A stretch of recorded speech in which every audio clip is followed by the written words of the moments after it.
Hey there, I'm Jesse, and you're listening to the Deep Lore Boys podcast, where me, Matthew, and Jackson delve into the random, rare, and often ridiculous pieces of human history. He shot him with a ray gun, Whoa! and the kid vanished. You don't lie to Soviet police. The squad rolled up, saw this nun-looking alien, went, nope! That's just like government code for just, yeah, that was cool. That was cool. Let's do it again. So in 1957, the United States did a bunch of nuclear tests in Nevada. They experimented a lot with launching nuclear bombs and having them blow up underground just to see what it would do. And it went about as you'd expect. It was pretty powerful. In fact, a lot more powerful than they were expecting it to be. So powerful, in fact, that a steel bore cap was blown off of this hatch above where the bomb was detonated. So they did it again and basically realized that sucker was moving fast enough that it could basically leave Earth's escape velocity. And if it didn't burn up in the atmosphere, it would just be hurtling through space, watching Earth become a distant speck. Is this manhole cover still in space? It very much disintegrated. Okay. But for a brief I second... don't believe that for a minute. You don't believe that a manhole cover... You ever see like a shooting star? That's a whole meteor that just falls out of the sky and just disintegrates. And you don't believe a single manhole cover did not disintegrate. No, I do not. Actually, you know not what? Because the science doesn't add up, but because... You know what? No, I think the science does support this. I think that guy was moving so fast that the atmosphere didn't even have a chance. It like blinked and the manhole cover was gone. The atmosphere just didn't even see him. Right. That would explain a lot of UFO sightings. But no, as I don't think we've stated, the manhole cover, it was in that brief flash of power the fastest moving man-made object in history. And nothing has beaten it. By far. Yeah. By far, it was the fastest. Wait, not even like the Blackbird plane or like the space shuttle? Way faster. Oh How no, it fast was did it go? way faster. How fast did this thing go? Well, let me break it down for you. Basically, so to give you a better idea of what this was, they were detonating this nuclear bomb underground, and they had a long shaft going up to the surface, and there was a steel bore cap on top of it. So when the bomb went off, all the force just shot upward through that tube and blasted the bore cap off. So it was like a bullet in a gun. Yes, it's exactly what it was. Yeah, according to Wikipedia, the blast turned out to be 50,000 times greater than anticipated, which I don't know how you miscalculate that. Oopsie. Like, this nuclear bomb shouldn't do anything.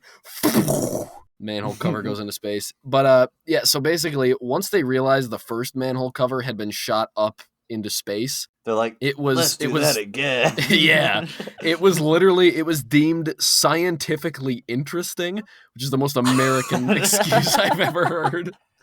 That's just like government code for just, yeah, that was cool. That was cool. Let's do it again.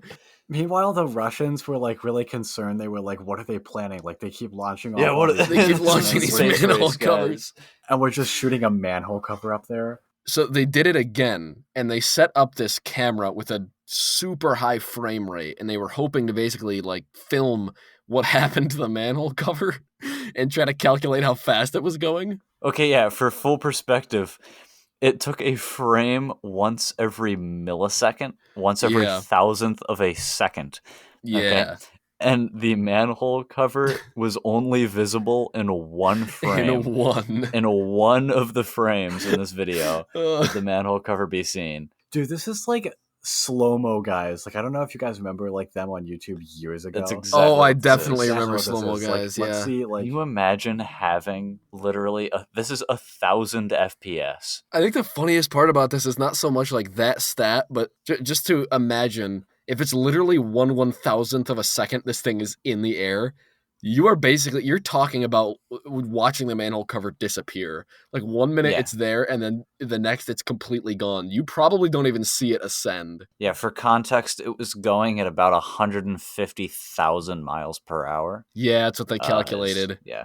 They literally turned the Earth into a giant gun and then shot a bullet out of it. Yeah, Dr. Robert Brownlee, who is sort of in charge of this, estimated that with the explosion combined with the specific design of the shaft, he could fire a manhole cover and get it going approximately 6 times the Earth's escape velocity. Not that I'm complaining, but I think the greatest thing about this manhole cover being shot into space is the fact that all of this was covered by taxpayer money. Yeah. You pay your taxes so that the government can launch manhole covers into space because it's scientifically This is why we pay our taxes. Don't commit tax fraud or else you don't get things like this. Dude, this was literally just them. This could have been the government literally just shooting the moon. Like, if you ever hear the phrase. Okay, that's what we could do. We could actually make this, shoot for the moon. Can we shoot the moon? What if instead of a manhole cover, we made it like a really, really large, heavy, aerodynamic bullet? I was shot thinking that out like a needle. A basketball. No. It can't be round like that. It's got to be very aerodynamic. I definitely think we should build it above ground, though, and make it a giant gun. So just imagine, like, by 1,000,000,000 to 1 odds, the aliens attempt their invasion. Like, the moment we do this, they're like, oh, look, they're so primitive. Like, they haven't even gone to the moon yet because this was, like, the 1950s.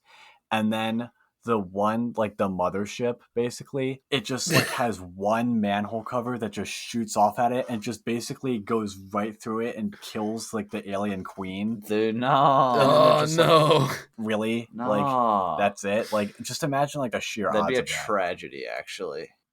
I bet you Earth was saved that day. That actually happened to my buddy Eric, so we shouldn't joke about that. Oh, darn. Rest in peace, Eric. Hit by a rogue manhole cover. It was unfortunate.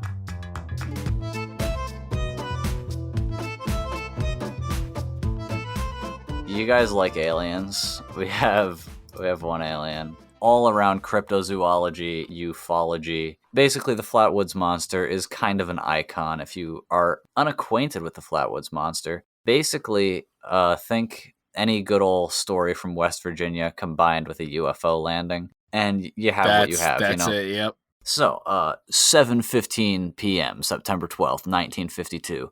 It was setting the scene. There were 2 brothers, Edward and Fred May, and their friend Tommy Heyer, all said that they saw a bright object cross over the sky and land on the property of a farmer named G. Bailey Fisher. They went over to the home of a woman named Kathleen May. This would be Fred and Edward's mom. Fred and Edward's mom, yeah. She then went with them, and also 2 other kids named Neil Nunley and Ronnie Shaver, as well as a guy from the West Virginia National Guard named Eugene Lemon. I'm just going to interrupt you here because we got to I've never imagined this in the story before, but it sounds like they saw a weird light in the sky, so they went and got the boys together. They got got the squad. Yeah, they got a whole D&D party together. There's like a fellowship here. But basically, all these people see bright light streak across the sky, land in a neighbor's field. And so they all get together and head over to the field to investigate. And when they get there, they see a pulsing red light. And obviously they're kind of spooked out. Eugene Lemon, the National Guardsman, aimed a flashlight at it and saw a man-like figure with a round red face surrounded by a pointed hood-like shape. There's a picture of what they're saying this thing looks like. We'll put a picture up of the Flatwoods Monster. This thing looks so bizarre. I've never... Yeah. It's a classic creature. Yeah, if you're watching this on YouTube, look up at the screen. We'll have a picture of it there. We'll but for those of you who are just listening in, basically, it's so hard to describe. So it's a humanoid figure, but there are no legs seen. It's like a dress shape, almost like a cone going up to where the neck is. And then there's some arms coming out that almost look like bird-like. The descriptions vary a lot, but yeah, if you picture like a nun with a huge like Dilophosaurus frill that connects up at the top and goes into a spike, you're on the right track. Yeah, it's got this massive, it almost looks like just a big leaf. Like a giant leaf sprouts out from its shoulders up, and in the center of that leaf is the face.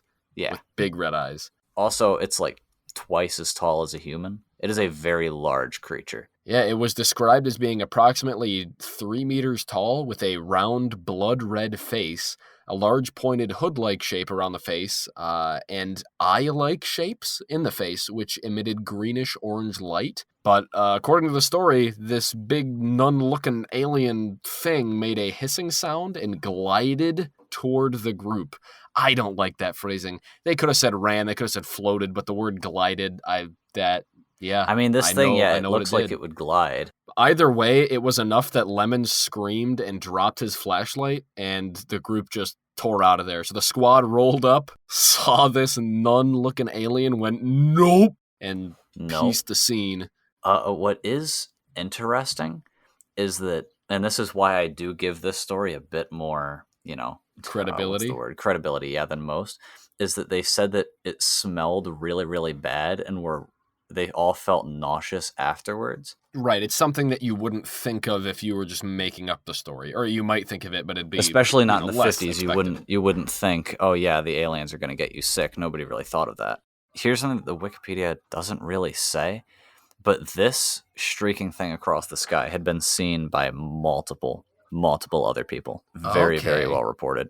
A lot of people think it could have just been a meteor. No one's really sure exactly what it was, but a lot of people, all in Flatwoods, all reported seeing it. So the police were already investigating that, and they weren't sure where it was. And then when they went to the field later, they saw, heard, and smelled nothing, is what they say, although they do claim to have discovered skid marks in the field and an odd gummy deposit. The further out you go, like the less light pollution there's going to be from cities, so you're probably going to see a meteor really well in Flatwoods. If there's an actual meteor landing somewhere, you're going to see it. Yeah, either way. The thing is, though, they didn't find any evidence of the meteor unless you take into account that, like, skid marks and a gummy deposit, but that's not not material. A proper meteor, yeah. Well, apparently this meteor was seen across 3 states from what I was seeing. Yes, there was a meteor that landed somewhere in that area that night. Well, the alien was probably just going after it. That probably had, the alien was just chasing space the meteor, emeralds in it, and they had to go collect them. It had the Chaos Emeralds. That's right.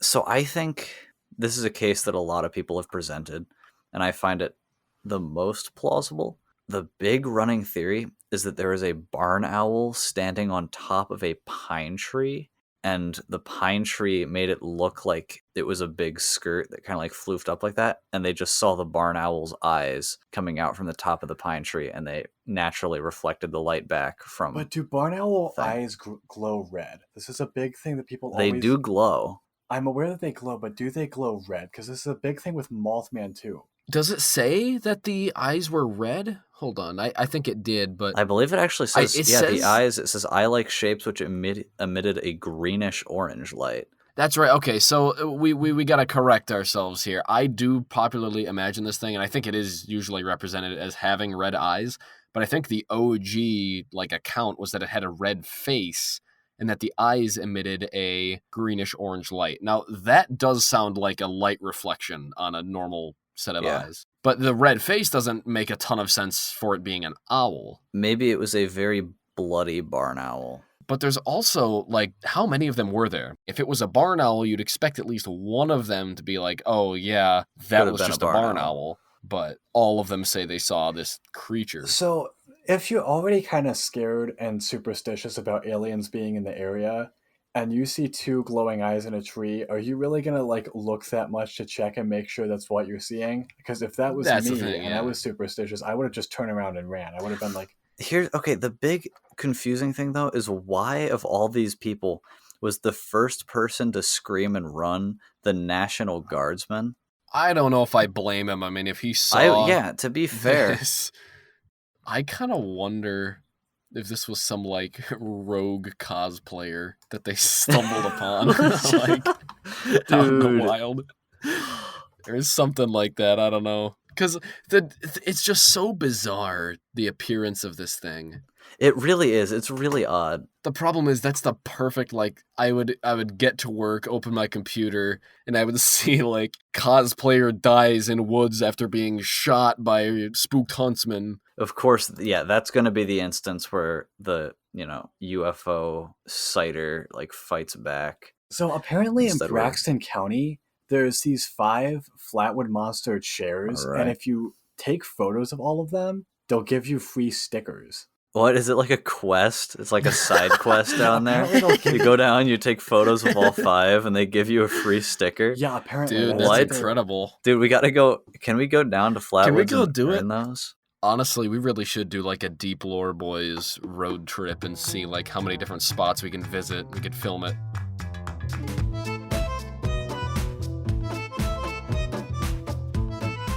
There is an alien sighting incident from Russia. So on September 27th, 1989, a few boys were playing football in a park in a city called Voronezh.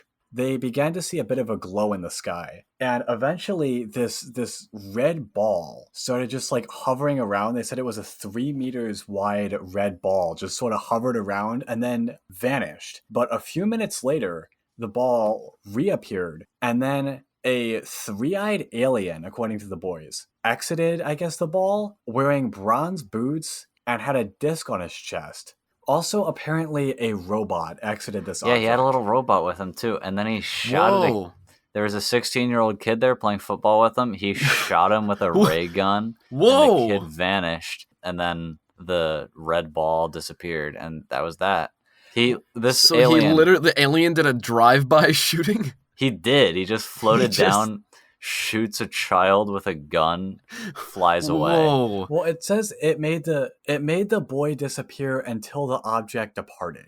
So I'm guessing that the boy did not permanently disappear. It wasn't like he was disintegrated. It was just like he just sort of... Oh, okay, so he was... They banished him into like a temporary pocket dimension, I guess. Okay, that makes sense. That is weird, and I don't know, what I'm not really getting, though, is why would he just randomly make a kid disappear? Like, was that, like, a flex? All these other aliens, like, they always try to, like, communicate in some way or something, but, like, this alien is just, like, no. It's like, I'm not going to communicate. I'm just going to shoot your friend with a ray gun, make him disappear for a few seconds, and then blast off. Yeah, he didn't even give, like, a sweet one-liner before the kill. He just blasted him and then left, and then the kid reappeared. I love how all we have about him, 3 eyes, bronze boots, disc on the chest, and a red ball. Well, he had a pet robot. He had a little robot, too. So he had some sweet kicks made of bronze. Yeah, he definitely had some kicks. I like that his UFO is actually just a floating red ball.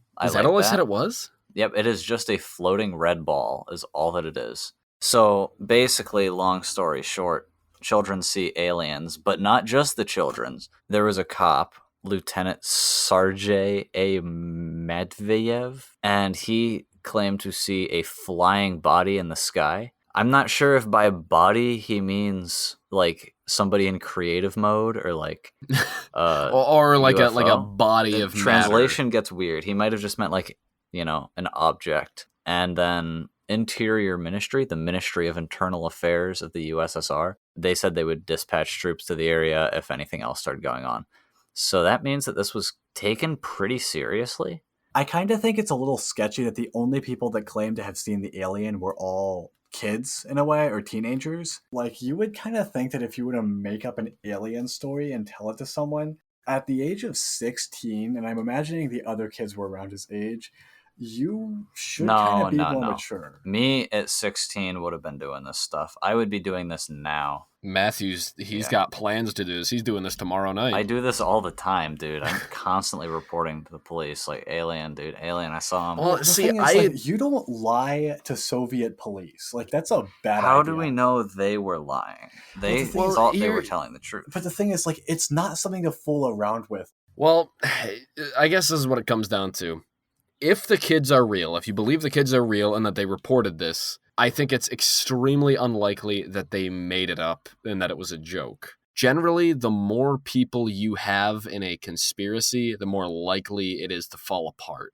Because when you take 2 or 3 people in a room and tell them, okay, give me the facts, tell me the story, and it's a lie, the details aren't going to match up, especially if they aren't with each other, if you interview them separately. So the fact that all these children were interviewed separately and all gave the same account, there were no discrepancies, nobody got the story wrong, that is extremely significant, especially since it was 10 or 12.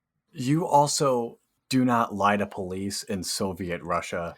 Like, and the thing is, these boys were not like these like 8-year-olds that just like wouldn't have known and would have like kind of screwed around a bit. Like these were like, if you're 16 years old, you're not going to want to just make something up like out of the blue. That doesn't mean it was aliens. It could mean they saw something else they couldn't explain, and everybody kind of jumped on the alien bus. But the fact that they all reported the exact same thing, it's just very, very significant. Oh, actually, we do have a problem here. There was a guy named like Zhenrik Silanov. He's a geophysicist, so basically he examines rocks. And when this UFO came down, apparently they put a rock. There was like an alien rock that they had, and people were like, "Huh, alien rock?" And they were investigating it, so they had him come in and investigate it. And it was just hematite, which apparently is found very commonly throughout Russia. And so then he proceeded to say afterwards, "Don't believe all you hear from the TASS, the paper that published this." He said they never gave them part of what they published. So basically they published stuff that they were never even given. They just came up with it, is what he's saying happened. What? Matthew, you are not insinuating that this story could have been I don't want to say any way fabricated or exaggerated. I don't want to say that the newspaper from the Soviet Union was ever, inaccurate from reality. It was never tampered with or messed with. It was always the truth, the full truth, and nothing but the truth. We know this from historical records. It's Russia, guys. Yeah, you can trust Russia. If there's one thing we've learned. Yeah, if there's one thing Basically, the guy who did all those tests then reported to the news later that day that they could find no other witnesses apart from the children, and he said that perhaps the creative imagination of young children was at work. If so, this is not unlike many UFO cases in the United States. I feel like this is insulting to like the 16-year-old kid that's like, I saw a UFO. But he survived. He got traumatized. And they're like, it's just the imagination of a young child. Like, imagine Dude, tell me you have not imagined jank stuff like that. I have never imagined a UFO landing in my backyard, blasting me to the shadow realm. You have never had a dream of like an alien showing up and like dragging you through the cosmos?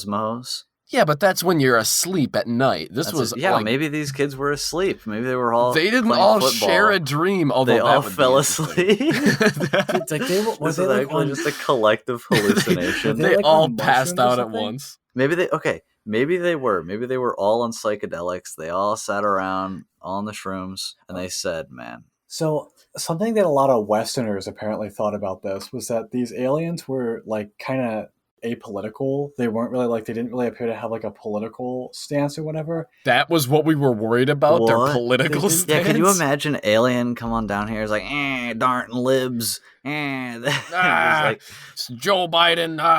The gas prices. I could barely even get here. Jeez. Allegedly, a journalist from Ryja, Pavel Mukortov, had like a telepathic conversation with the aliens, supposedly. I guess he reached out and was looking for them, and he found them, and he just called them up, and they had a little chat. So Pavel asks, "Where are you from?" And the aliens say, "The red star of the constellation of Libra is our home. Could you shift me to your planet? That will mean no return for you and danger for us." What danger? Thought bacteria. Thought bacteria. What does that mean? What does that mean? Is that like a bacterium that sits in your brain and causes just psychological problems? Like you think you're sick, but you're not. And then it spreads just because other people think they're sick? That's interesting. Maybe it's just bad vibes. Yeah, maybe it's just mass hysteria. Whoa, wait. It says that after, that became famous and stuff, a company began selling tours of the city of Voronezh and called it the Land of the Aliens. And they sold these tickets for 59 rubles a person. And back in those days, that was when the ruble was worth a lot more. So each ticket costed $95 a person. Oh, equivalent. Geez. People really wanted to see these. Wanted to see the aliens? These three-eyed bronze. This is back when a aliens. ruble was a feasible currency. So what's our bottom line on this whole incident? I'm thinking definitely not aliens, time travelers, maybe. Long story short, the truth is out there. It's out there somewhere. One day we'll find it, but until then, it's a mystery. Yep. It's out there, man. It's out there. Hi again, it's Jesse. Hope you enjoyed this episode of the Deep Lore Boys podcast. You can find more episodes of our show on YouTube and Spotify, which we encourage you to share with your friends so we can grow the podcast. And drop a comment down below if you're feeling extra generous. Thanks so much for listening, and I hope your day is nothing short of interesting.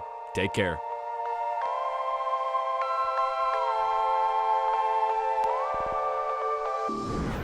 I'm going to go post that one on twitter.com.